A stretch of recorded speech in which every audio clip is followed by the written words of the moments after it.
പിതാവിനും പുത്രനും പരിശുദ്ധ റൂഹായിക്കും സ്തുതി. ആദ്യമുതലെന്ന് ഒന്നേക്കും തന്നെയാണ്.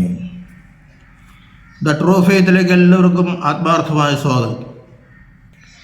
ഞാൻ യാക്കോബായ സഭയിലെ അകപ്പുറം ഇടവകയിലെ ഇട്ടൂബ് ആലുക്കൽ കോർ എപ്പിസ്കോപ്പ്. സത്യവിശ്വാസം സംബന്ധിച്ച കാര്യങ്ങൾ മാത്രമാണ് പറയുന്നത്.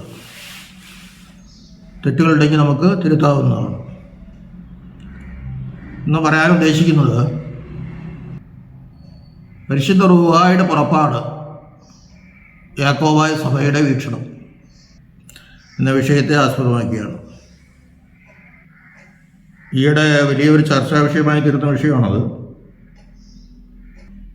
പ്രത്യേകിച്ച് സിനഡ് കുർബാന സീറോ മലബാർ സഭയിൽ നടപ്പാക്കുന്നതിനെ പറ്റിയുള്ള വിഷയങ്ങൾ വന്നപ്പോൾ പരിശുദ്ധാത്മാവിൻ്റെ പുറപ്പാടിനെ പറ്റി രണ്ട് തരത്തിലുള്ള വ്യാഖ്യാനങ്ങൾ വന്നിട്ടുണ്ട്. പരിശുദ്ധാത്മാവ് പിതാവിൽ നിന്ന് പുറപ്പെടുന്നു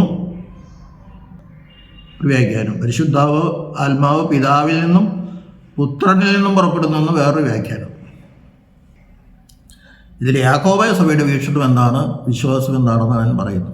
ഞാൻ ആരെയും കുറ്റം പറയുന്നില്ല, ഞങ്ങളുടെ വീക്ഷണം പറയുന്നു മാത്രം. നമുക്കറിയാം, പിതാവ് പുത്രൻ പരിശുദ്ധ റൂഹ എന്ന ത്രിയേക ദൈവത്തിലാണ് നാമൊക്കെ വിശ്വസിക്കുന്നത്. പക്ഷെ അവിടെ എല്ലാത്തിൻ്റെ ആധാരം, സോഴ്സ് പിതാവാണ്. അതിന് മാറ്റില്ല. പിതാവിൽ നിന്ന് പുത്രൻ ജനിക്കുന്നു, പിതാവിൽ നിന്ന് പരിശുദ്ധ റൂഹ പുറപ്പെടുന്നു. എല്ലാത്തിൻ്റെയും സോഴ്സ്, ആധാരം പിതാവാണ്. പിതാവിൽ നിന്ന് പുറപ്പെടുന്നു, പിതാവിൽ നിന്ന് ജനിക്കുന്നു. വേറെ ദൈവത്തിൽ നിന്നല്ല ജനിക്കുന്നത്, വേറെ ദൈവത്തിൽ നിന്നല്ല പുറപ്പെടുന്നത്. അതുകൊണ്ടാണ് ഒരു ദൈവം എന്ന് പറയുന്നത്. ഇവിടെ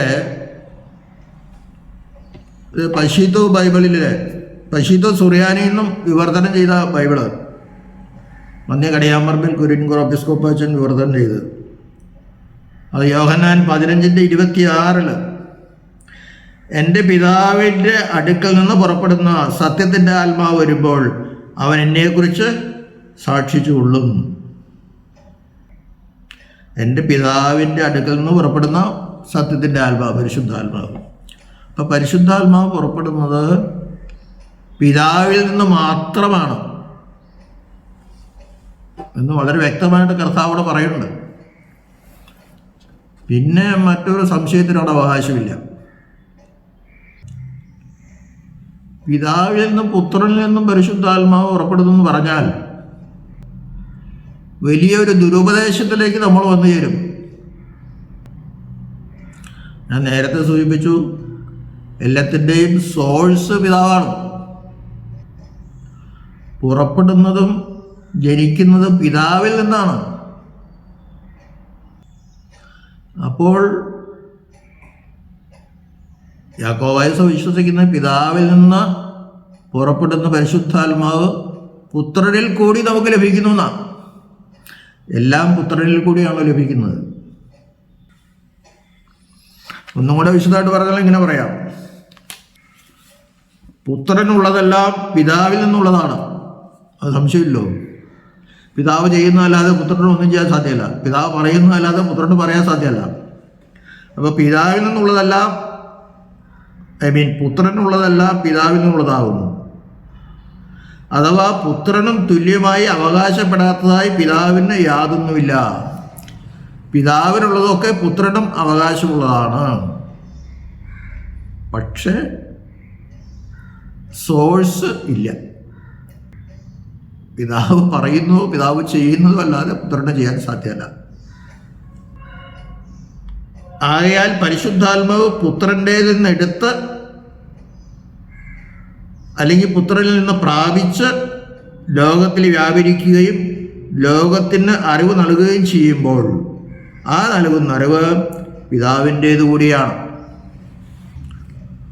പിതാവിൽ നിന്ന് പുറപ്പെടുന്ന പരിശുദ്ധാത്മാവ് പുത്രനിൽ കൂടി നമുക്ക് ലഭിക്കുന്നു.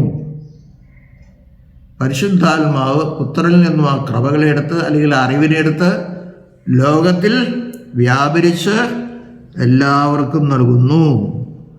ആ നൽകുന്ന അറിവ് പിതാവിൻ്റെ കൂടിയാണ്. അതായത് പിതാവ് തന്നെ പരിശുദ്ധാത്മാവ് ഇവ മൂന്നും സാരാംശത്തിൽ പൂർണ്ണമായും ഒന്ന് തന്നെ. അതാണ് എൻ്റെ അർത്ഥം. ഒരിക്കൽ കൂടി പറയാം. പിതാവിൽ നിന്നും പുറപ്പെടുന്ന പരിശുദ്ധാത്മാവ് പുത്രനിൽ നിന്നും എടുത്ത്, അല്ലെങ്കിൽ പുത്രനിൽ കൂടി പരിശുദ്ധ റൂഹാക്കി കിട്ടി എന്ന് പറയാൻ പറ്റില്ല. എന്ന് വെച്ചാൽ പരിശുദ്ധാത്മാവ് അത് അറിയുന്നില്ലെന്നല്ല. പരിശുദ്ധാത്മാവ് പുത്രനിൽ നിന്നും സ്വീകരിക്കുകയാണ്. സ്വീകരിച്ച് ലോകത്തിൽ വ്യാപരിക്കുകയും ലോകത്തിന് അറിവ് നൽകുകയും ചെയ്യുമ്പോൾ ആ നൽകുന്ന അറിവ് പിതാവിൻ്റെ കൂടിയാണ്. ആ അറിവ് പരിശുദ്ധ റൂഹായുടെയാണ്. അങ്ങനെ പറയാം. പക്ഷെ ആ പ്രക്രിയ നടക്കുന്ന അങ്ങനെയാണ്.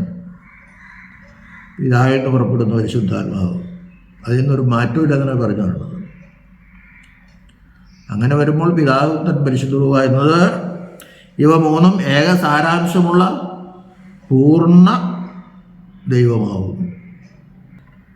അപ്പോൾ ഇവിടെ വേറൊരു കുഴപ്പം പറയുമ്പോൾ കുറച്ചുകൂടി നമുക്ക് മനസ്സിലാവും. ഞാൻ നേരത്തെ പറഞ്ഞു, എല്ലാത്തിൻ്റെയും ആധാരം പിതാവാണ്, സോഴ്സ്. പിതാവിൽ നിന്ന് പരിശുദ്ധ റൂഹ പുറപ്പെടുന്നു എന്നുള്ളതാണ് സത്യം. പുത്രനിൽ നിന്നും പരിശുദ്ധ റൂഹ പുറപ്പെടുന്നു എന്ന് പറഞ്ഞാൽ അവിടെ വന്നിരിക്കുന്ന ഒരു വലിയ അബദ്ധം, പുത്രൻ വേറെ ദൈവമാകുന്നു എന്ന് വരും. അപ്പം രണ്ട് ദൈവം ഉണ്ടെന്ന് വിശ്വസിക്കണം. അങ്ങനെ വിശ്വസിക്കാൻ പറ്റില്ലല്ലോ. അപ്പോൾ തൃത്വത്തിൻ്റെ അടിത്തറ തന്നെ ഇളകും. വലിയൊരു ദുരുപദേശമായിട്ട് വരും. ഒരു ഭദ്രാസനത്തിലെ മെത്രാപ്പോലീത്താക്കും ഇതിലേതെങ്കിലും ഒന്നും തിരഞ്ഞെടുക്കാൻ പറയാൻ അധികാരമുണ്ടോ? ചിലർക്ക് പിതാവിൽ നിന്ന് പുറപ്പെടുന്നു പറയാം, ചിലർക്ക് പുത്രനിൽ നിന്ന് പുറപ്പെടുന്നു പറയാം, ചിലർക്ക് പിതാവിൽ നിന്നും പുത്രനിൽ നിന്നും പുറപ്പെടുന്നു പറയാം. എന്നൊക്കെ പറയുമ്പോൾ സത്യവിശ്വാസത്തെ ഖണ്ഡിക്കുവാനോ അത് പറയുവാനോ ഒരു ഭദ്രാസന മെത്രാപ്പോലീത്തയ്ക്ക് അധികാരമുണ്ടോ? തന്നെയല്ല, നിക്യ സുന്നോദോസിലെ വിശ്വാസ പ്രമാണത്തിൽ നിന്നാണ് അതെടുത്തത്. 3 പൊതു സുന്നോദോസുകൾ, നിക്യ, കുസ്തന്തീനോപ്പോലിസ്, എഫേസസ്. ആ സുന്നോദോസിൽ വെച്ചാണ് വിശ്വാസ പ്രമാണം രൂപീകൃതമായത്. കത്തോലിക്ക സഭയും അംഗീകരിക്കുന്ന സംഗതിയാണ്. എന്നാൽ പിന്നീട് മാറിപ്പോയി. കൽക്കീദോസ് സുന്നോദോസ് വരുമ്പോൾ കർത്താവിൻ്റെ 2 സ്വഭാവമുണ്ട്, ദൈവത്വവും മനുഷ്യത്വവും വേർതിരിഞ്ഞ് നിൽക്കുന്നു എന്നാണ് സഭ പഠിപ്പിക്കുന്നത്. ഗ്രീക്ക് സഭയോട് ചേർന്ന് നിന്നാണ് മലബാർ റോമാസഭ. പക്ഷേ പരിശുദ്ധാത്മാവ് പിതാവിൽ നിന്നും പുത്രനിൽ നിന്നും പുറപ്പെടുന്നു എന്ന് പറഞ്ഞാൽ ഫിലിയോക്കോ വന്നപ്പോൾ ഗ്രീക്ക് സഭ റോമാസഭയിൽ നിന്ന് വിട്ടുനിന്നെന്നാണ് നാം മനസ്സിലാക്കുന്നത്. അപ്പോൾ വലിയൊരു വേദവിരുദ്ധമല്ലേ? നമുക്കെങ്ങനെ വിശ്വസിക്കാം? നമുക്ക് സ്വാതന്ത്ര്യമുണ്ട്. ഞാൻ പറഞ്ഞ നിത്യാവിശ്വാസ പ്രമാണത്തിൽ ആ പ്രസ്താവനയും സുന്നോദോസിൻ്റെ തീരുമാനങ്ങളും ഒട്ടും വ്യതിചലിക്കാതെ ഇന്നവരെ കാത്തു സൂക്ഷിക്കുന്ന ഒരു സഭ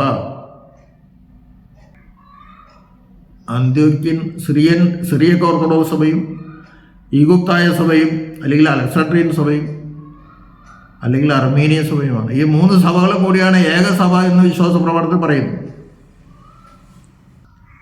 അപ്പോൾ നമ്മുടെ വിഷയത്തിലേ ഉള്ളൂ, പരിശുദ്ധ റൂഹ പിതാവിൽ നിന്ന് മാത്രം പുറപ്പെടുന്നു, പുത്രനിൽ നിന്നും പരിശുദ്ധ റൂഹയ്ക്ക് പുറപ്പെടുന്നില്ല. അങ്ങനെ പുറപ്പെട്ടാൽ പുത്രൻ വേറെ ഒരു സോഴ്സാകും, അല്ലെങ്കിൽ വേറെ ഒരു ദൈവമാവും. അപ്പം തൃത്വത്തിൻ്റെ അടിത്തറ ഇളകും. വിശുദ്ധ തൃത്വത്തിൽ 2 ദൈവമുണ്ട് എന്ന് വിശ്വസിക്കേണ്ടി വരും.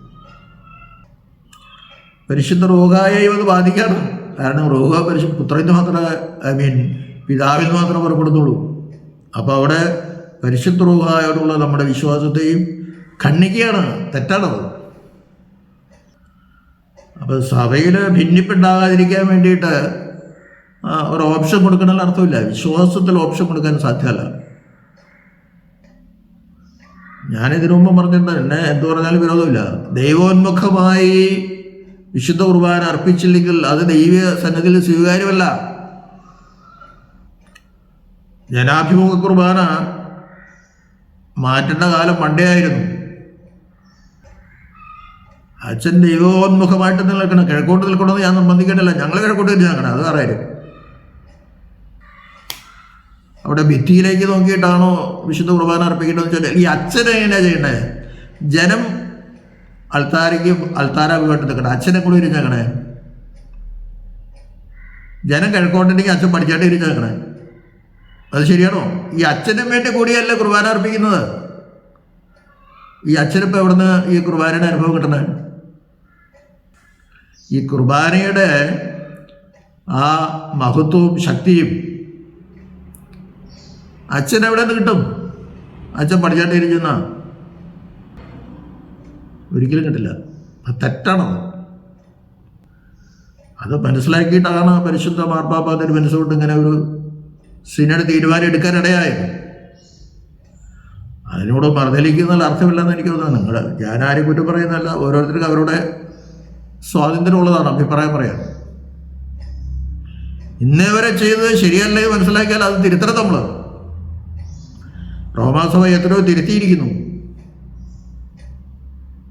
എങ്കിലെന്തുകൊണ്ട് ഇത് തിരുത്താൻ പാടില്ല? ഈ തിരുത്തുന്നതിന് മുമ്പും എങ്ങനെയായിരുന്നു? അൾത്താരാഭിമുഖമായിരുന്നു. ഒരു 10-60 കൊല്ലത്തിന് മുമ്പ് അൾത്താരാഭിമുഖമായിട്ട് കുർബാന ചൊല്ലി. ഇടയ്ക്കത് മാറ്റം വന്നു. പക്ഷേ അത് തെറ്റാണെന്ന് ബോധ്യമായപ്പോഴും വീണ്ടും അതിലേക്ക് തിരിയുന്നതിലെന്താ കുഴപ്പം? ഞാനാരെ ഉപദേശിക്കുന്നതല്ല, അങ്ങനെ ധരിക്കുകയും ചെയ്യരുത്. അപ്പോൾ എൻ്റെ വിഷയത്തിലേ ഉള്ളൂ. പരിശുദ്ധാത്മാ പുറപ്പെടുന്നത് പരിശുദ്ധ പിതാക്കന്മാരുടെ വ്യാഖ്യാനം മൂലവും വേദപുസ്തകത്തിൽ എഴുതിയിരിക്കുന്ന തിരുവചനത്തിൻ്റെ അടിസ്ഥാനത്തിലും പരിശുദ്ധ റൂഹ പുറപ്പെടുന്നത് പിതാവിൽ നിന്ന് മാത്രമാണ് എന്നാണ് യാക്കോബായ സഭയുടെ വിശ്വാസം. ദൈവം നമ്മെല്ലാവരെയും അനുഗ്രഹിക്കട്ടെ.